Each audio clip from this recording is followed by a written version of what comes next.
Visionary చంద్రబాబుకి ప్రిజనరీ జగన్కి ఉన్న తేడా నెల రోజుల్లోనే కనిపిస్తోందని రాజకీయ విశ్లేషకులు అభిప్రాయపడుతున్నారు. ఏపీలో పెట్టుబడులకు పారిశ్రామికవేత్తలు క్యూ కడుతున్నారా అంటే అవుననే అంటున్నారు. ప్రభుత్వం మార్పుతో నెల రోజుల్లోనే ఒక్కసారిగా తేడా కనిపిస్తోంది.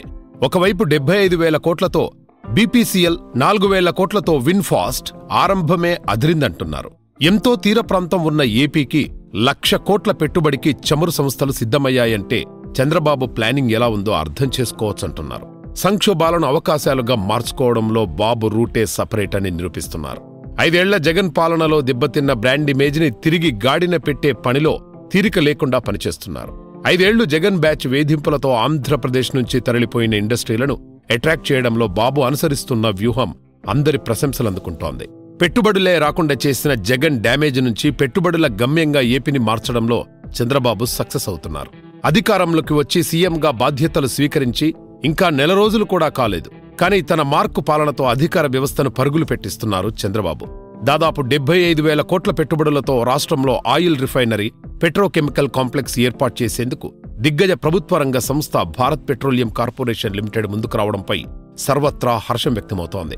చైర్మన్, మేనేజింగ్ డైరెక్టర్ కృష్ణకుమార్ ఆధ్వర్యంలో ఆ సంస్థ ప్రతినిధులు రాష్ట్ర సచివాలయానికి వచ్చి ముఖ్యమంత్రి చంద్రబాబును కలిశారు. మరోవైపు తాము కూడా రాష్ట్రంలో 4,000 కోట్ల పెట్టుబడులు పెడతామంటూ వియత్నాంలో ఎలక్ట్రిక్ వాహనాల తయారు నుంచి మంచి పేరున్న VinFast company CEO Pham Sanh Chau ఆ సంస్థ ప్రతినిధులు కూడా సీఎంతో సమావేశమయ్యారు. ఈ 2 సంస్థల బృందాలతో వేరువేరుగా భేటీ అయిన ఆయన ఏపీలో పరిశ్రమల ఏర్పాటుకు గల అవకాశాలు, ప్రభుత్వం అందించే సౌకర్యాల గురించి వివరించారు. తొలుత ఆయిల్ రిఫైనరీ, పెట్రోకెమికల్ కాంప్లెక్స్ ఏర్పాటుపై బీపీసీఎల్ ప్రతినిధులతో చర్చలు జరిపారు. ఆయిల్ రిఫైనరీ ప్రాజెక్టుకు 4 నుంచి 5,000 ఎకరాల భూమి అవసరమవుతోందని వారు తెలిపారు. దీనికి సీఎం సానుకూలంగా స్పందించారు. అవసరమైనన్ని భూములు కేటాయించడానికి ప్రభుత్వం సిద్ధంగా ఉందన్నారు. 90 రోజుల్లోగా ఈ ప్రాజెక్టు ఏర్పాటుకు సంబంధించిన పూర్తి ప్రణాళికతో రావాలని చంద్రబాబు కోరారు. మరోవైపు దిగ్గజ విదేశీ సంస్థలు కూడా పెట్టుబడులకు ఏపీని ఎంచుకుంటున్నాయి. విన్ఫాస్ట్ సంస్థ ప్రతినిధులు కూడా ఆయనతో సమావేశమయ్యారు. 4,000 కోట్ల పెట్టుబడులతో ఎలక్ట్రిక్ వాహనాలు, బ్యాటరీ తయారీల కర్మాగారం ఏర్పాటుకు సంసిద్ధత తెలిపారు.